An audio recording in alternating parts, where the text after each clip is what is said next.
LaMelo Ball going into All-Star break, leading all rookies points per game, assists per game, rebounds per game, steals per game. Like every major statistical category, he was leading all rookies. Right. Literally clear shot for Rookie of the Year.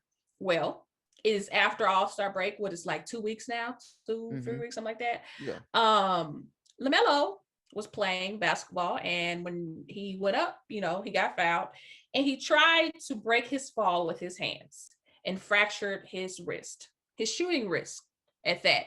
So he had surgery yesterday, day before yesterday, one of those two. And they're saying he could be out for the rest of the season. Some people saying, he might make it back for the last month. Basically, Melo's out for the rest of the season.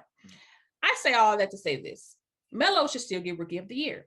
Now, this is not a Zion Williamson situation where Ja Morant won, because Ja Morant played, 67 games compared to Zion Williamson's 24.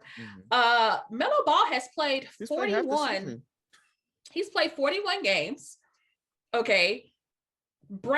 Charlotte is a bottom tier team. He has brought national acclaim to Charlotte, gave MJ a reason to want to be, it gave him something to be proud of. He has made Charlotte a must-see TV team, okay, because everybody wants to see Charlotte play basketball because of LaMelo Ball. LaMelo Ball has made them a playoff contender. When he was playing, they were sitting at number 8. Okay, so it's a playoff contender. That's a playoff spot, an 8th spot. And still to this day, he still led in he was second in points. Hold on, let me pull up his stats. He was second in points out of all rookies. These are all rookie stats. Second in points, first in rebounds, first in assists, first in steals in half of the season. So the only person who is up with him on the Rookie of the Year is Anthony Edwards. Now, while Anthony Edwards is a good player, while he is a great player, the main thing to me is Minnesota. He plays for the Minnesota Timberwolves.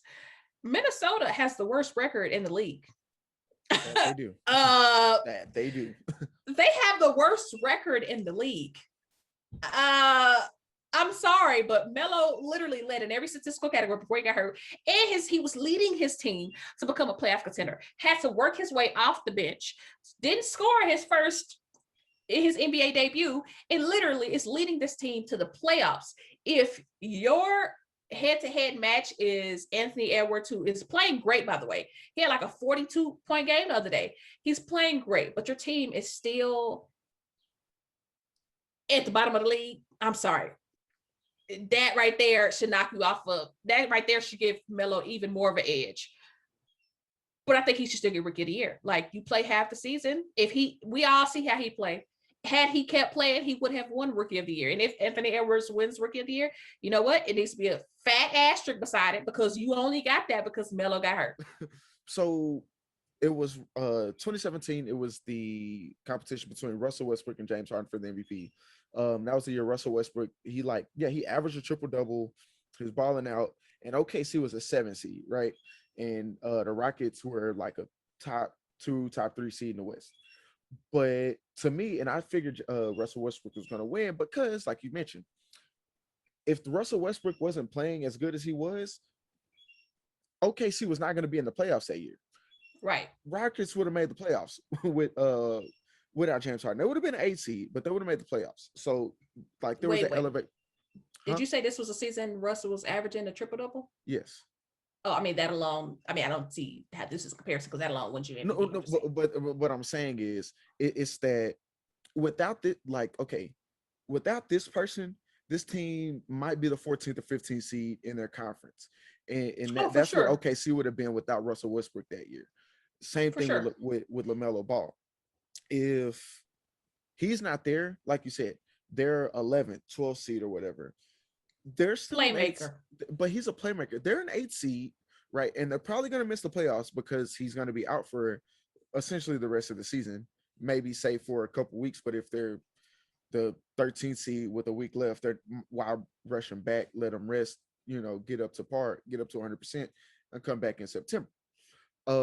So, with that being said, you mentioned that, and Anthony Edwards is a baller too. Don't Yeah, get me wrong, balling like for they're sure. all balling, and just Dunk of the to year. right. Oh, that wasn't a dunk. Poster. That was a massacre. He didn't have to do that man like that. Yo, actually, that dunk was so good. ESPN was doing a special about dunks the next day, and it somehow made it into that package. And you know that Yep. package was Hmm. already done, and they were like, "We got to Yep. put this in there." That's how good that dunk was. Um, and then even James Wiseman. James Wiseman is playing great basketball out Is in he? Golden State. Look, Golden State's not that good this year. Okay, they're not what they Uh, used to be. They're, James Wiseman is also not that good. He's literally, that anyway, man is frustrated on the court. Draymond's trying well, to take him under his wing. He's frustrated because he's not playing the way he should be. Let's look up James Wiseman's stats. what I'm saying is they're all playing great. But if I had to pick, I'm taking LaMelo just because of, like you said, this guy is the reason.